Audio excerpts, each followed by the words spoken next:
Hey, welcome to our 2024 Smart Home Tour.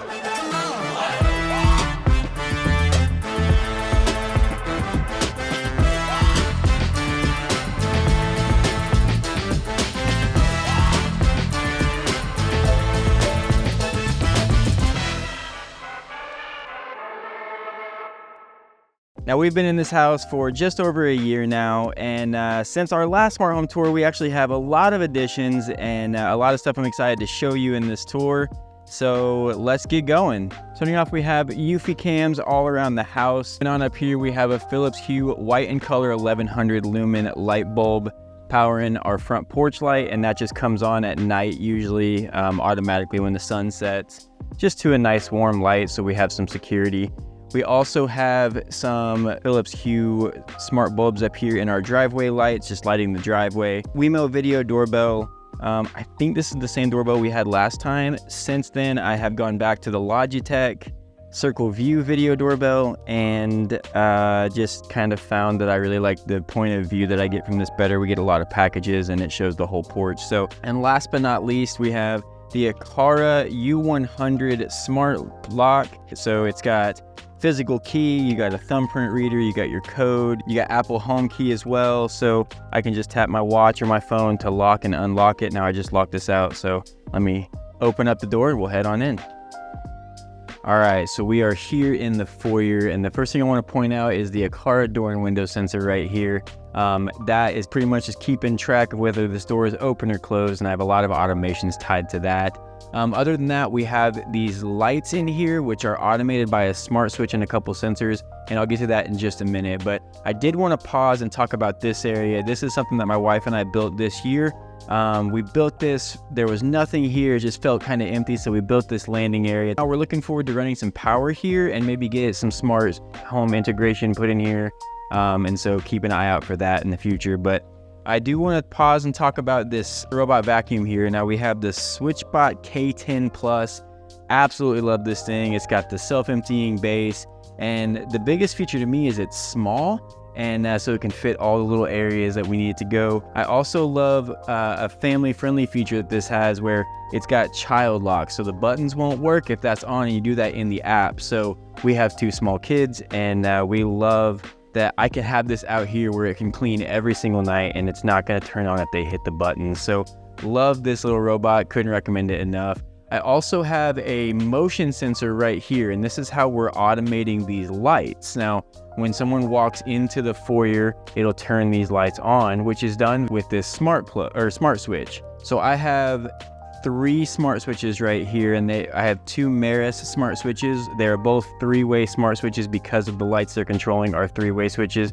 And then the one in the middle is the Aqara smart switch. Now, what came with the house are actually the Deco switches, and they do offer smart switches, but they don't work with either of the platforms that we use in our home, so I'm not able to use those. So I swapped them out with these switches. So we got one for the foyer, then we have one for the kitchen, and then we have one in the middle for the dining room, and that's the Aqara smart switch. Moving into the kitchen, I have a smart door handle here. This is the Holomark door handle, and if you open it, you'll see it's got the buttons on here, so you can enter your code right here. I just locked it, so I'll have to unlock that. But I can do all that with Apple Home, and I can do it with Siri if I wanted to, and it actually is set to a couple automations for when we leave, and when we go to bed, it automatically locks. So it's a really good option if you don't have a deadbolt there. So that's perfect for our garage entry door. It would be perfect for your office or a closet that you might want to lock up. So couldn't recommend that door handle enough. Moving to the kitchen, I want to point out we have the Aqara FP2 presence sensor right up there. That's the first Aqara FP2 that I'll point out today. And I have that set up with 3 different zones. I have the kitchen, I have a passing through area, and I have our dining room. And it does different things depending on where you are. So if I'm in the kitchen, it'll turn the lights on automatically as soon as I enter that zone. If I'm just going to the passing through area, it'll wait 3 seconds to turn the lights on right here in the kitchen. And then when I enter the dining room, it'll turn those lights on. So absolutely love those sensors, and we'll talk a lot more about those in a minute. I actually did a video. If you watched last week's video, you saw how I'm using those from beginner to deep. And so you might already have seen some of those automations, but Absolutely love those things. Under all of our sinks, including our kitchen sink right here, anywhere that there's potential for water leaks, we have the Aqara leak sensor. And that's just to keep us alert if something's going on that we need to know about as it pertains to water. And the last thing here in the kitchen that I have is the Aqara M1S hub. I have all of my Aqara devices run into Apple Home and also into Home Assistant because they are Matter compatible now. So moving on into the dining room, like I said, this is a zone for the FP2 motion sensor. So that light will turn on. It's on that Aqara smart switch. I also have the SmartWings smart shades here, which are a new addition to this area. If you didn't see that video, this is kind of the final building block of the puzzle in our downstairs area.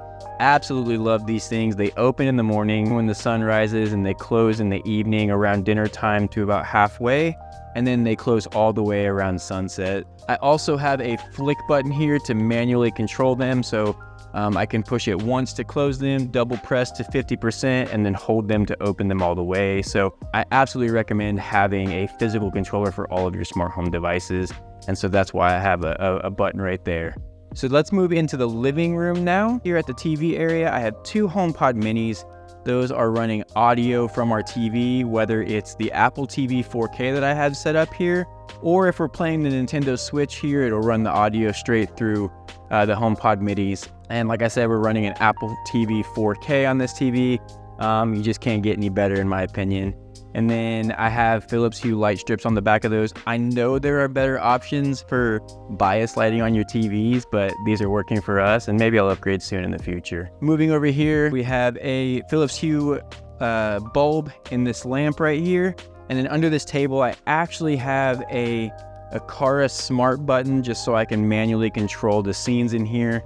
That's a great option if you want to add a button to it. Right here I have an Ecobee thermostat. Now we have two Ecobee thermostats. We have a 2-zone home, and this is the Ecobee with voice built in, so it has Siri and Alexa built into it. They are AirPlay 2 compatible, so you can play music to them, which is really great.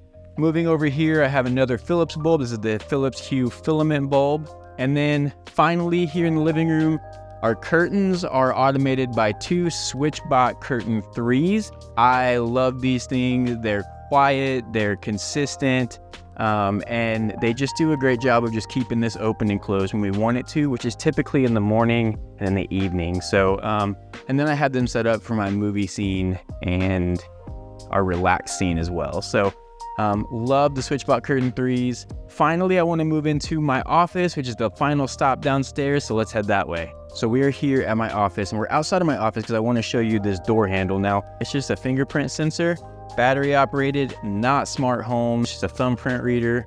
You open it, it buzzes, it lets you in, and you can open it right there. So stepping into the office, we have a lot going on in here. So I have a Philips Hue bulb right here. That's the color changing bulb. I have a Maris smart oil diffuser right there, and I have that kind of on automations once a week or so just to keep the smell up. Google Home Hub. I don't really use a lot of Google products. I do like that it's a display, and now that Matter is a thing, you can actually bring a lot of stuff into that. But I personally don't really like the interface anyway and the way that it looks on there. So Amazon Assistant right here. I do have some Home Assistant automations that utilize the Alexa devices in my home. Moving over here, another Philips Hue bulb right here in this lamp, and this is mostly just for background lighting for when I'm recording videos. Here's another Aqara FP2 presence sensor, and this is set up with 3 zones. Really 2. I have my whole office, and I have my chair, and then I have my desk. And it does a really good job while I'm sitting at my desk to not turn my lights off while I'm here. And then once I leave, I have an automation to turn all my lights off if I'm not in here for 10 minutes. So again, you can't go wrong with that. On my TV, I'm running another Apple TV 4K, and I'm also running a Chromecast Ultra. It's an older model Chromecast Ultra. And I'm using that in some of my Home Assistant scenes. So when I start a video meeting or I start recording a video, it'll actually put a background on my TV using Home Assistant. So that's really the only reason I'm using the Chromecast, is for things like that. For our Wi-Fi, I am using Deco routers, and I get a full gig down on that, so it's perfect for our house. So moving over to this wall, we have another Philips Hue bulb. You guessed it. I have another flick button right here to control the lights here in my office. I have another SwitchBot curtain 3 running this curtain, and then this is another SmartWing shade. And I use those just depending on the light outside. If I'm jumping into record a video, I want pure black, that'll close the curtain. Or if I want still some of that ambient light coming in, this is a 70% shade, so it's really good for that. And moving over to the desk, this is a FlexiSpot standing desk. I got this not too long ago. I have a Keylight Air from Elgato right here, and that is my fill light. And I have that actually smart through Home Assistant. They have a plugin, so whenever I start my film scene, that turns on through Home Assistant. My key light right here is just ran into a smart plug, a Meris smart plug, which is also tied into Home Assistant. So I have some automation going on of when that is on, my fill light turns to a different brightness and color. When that is off, it just turns to this. And when I step into this area, it just kind of turns to a warm, dim light to give me some working light right here. So I have the HomePod Mini right here. You can't go without a HomePod Mini in your office, I don't think. And then the Aqara Cube, I think it's the T1 Pro is what it's called. I absolutely love this thing. All you gotta do is flip it to a different side and it'll set whatever you have it set to do. That is my office tour. The next stop, I think, is we're gonna head on upstairs. So let's head on upstairs and finish the tour out. All right, I wanted to pause right here and point out that along with the motion sensor that we have in the foyer downstairs, we have a motion sensor right here. So no matter which way we come into the foyer, whether it's the stairs or into the foyer from the kitchen, we get these lights to turn on, and this light is tied into the same lights. So how we're accomplishing those is with these two switches right here. Now these are both the Meris 3-way switches, and this one is for these stair lights, and then this one is for these upstairs lights. Right here we have the SwitchBot blind tilt. This just opens the blinds in the morning and then closes them in the evening, and we know that no one can see into our house when they're not supposed to, so, or ever, really. So we also have my TV up here, my ceiling mounted TV, one of my favorite things in our home. That is running through an Apple TV HD, so it's the very first Apple TV I ever bought. I actually have that automating to go up and down based on whether the TV turns on or off using SwitchBot bots. And I actually talked about that in another video, which I'll link down below so you can see how I did that. But I also have a SwitchBot Hub 2 right here. This is how all my SwitchBot devices are running. They're all actually in that hub, and they are into Apple Home and Home Assistant through Matter. So the last stop I want to make is our bedroom. As you walk into the bedroom, you'll see right here I have an Aqara button. That's mostly so I can hit it once at night and we can set our nighttime scene, which locks down the house, shuts down all the lights, and turns on the alarm system. So coming into the bedroom right here, we have all of our lamps are Philips Hue bulbs, and they are all tied into a group in HomeKit. So if one turns off, they all turn off, and then you can go in and control each one individually. Love Philips Hue. Right here on our dresser, we have the AirVersa AP2 air purifier, which does a great job cleaning the air. Over here on my wife's side, the only thing she really has is a old Lutron Aurora, kind of a dimmer button, which works for all of our lamps. And these were actually brought over from our old home, which had the toggle switches, and you can put these on over those toggle switches. But we don't have those here, so I just grabbed one and threw it right here, so she has control of the lights from her side of the bed. And then moving over here, we have our bedroom TV. Now this is a Google TV that is actually HomeKit compatible, so I can control, power and input and all that from this TV from the Home app. So, and then another FP2 presence sensor right up there. Now, if you saw a recent video, I tried the sleep monitoring feature over our bed and didn't really like how it worked, so I moved it back over here. where it can kind of keep an eye on the whole bedroom and do a little bit better of a job of monitoring and automating. And then down here, I got all of our hubs and bridges and internet stuff, the router, the modem, all that stuff. I will point out I'm running an Aqara M2 hub, which is my favorite Aqara hub. For now, they just announced that the M3 is coming this year, so more to come on that. But I do have the M2 hub, and then my Philips Hue bridge is down there as well. So HomePod Mini, I have another Philips Hue lamp, like I said earlier. I do have an Aurora dial right here, but I also have the Flick Twist right here. This is really cool. New device that came out this year from Flick, and it's got twist and a button put on there. A really cool product. I did a whole video on that a while back, so make sure you check that out. That is the bedroom. Last thing I want to show is our smart closet, which is not as fancy as it might sound. You see when I open the door, the lights kick on. I have a door and window sensor and a motion sensor tied to an Aqara wall switch. And all of the automation is done within the Aqara app. So very simple, very easy to do. And I just have timers set on if there's no motion for a certain amount of time, turn it off. So that's what that does. I also have an Amazon Echo Show in here, really just so I can hear the weather in the morning. When I open that door, it just plays the weather and kind of the events of my day. So yeah, that is the bedroom. That is the upstairs area. Let's head back downstairs and wrap up the tour.